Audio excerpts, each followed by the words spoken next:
Hey kids, watch more stories and rhymes in Blinking Page channel. Please subscribe and watch. Thank you.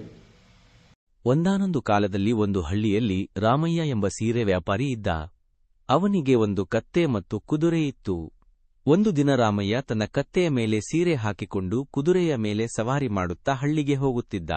ಸ್ವಲ್ಪ ಸಮಯದ ನಂತರ ಹೊರೆ ಹೊತ್ತಿದ್ದ ಕತ್ತೆ ಸುಸ್ತಾಗಿ ಕುದುರೆಯ ತೂಕದ ಕಾಲು ಭಾಗವನ್ನು ಹೊರಲು ಕೇಳಿತು. ಆಗ ಕುದುರೆ ಹೇಳಿತು, ಅದು ನನ್ನ ಜವಾಬ್ದಾರಿಯಲ್ಲ.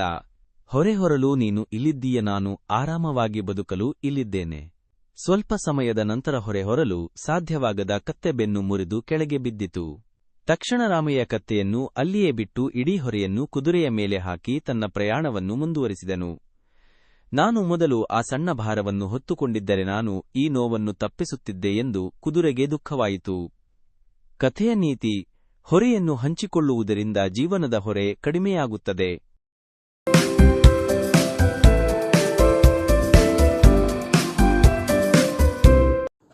Hi guys, please subscribe for more videos.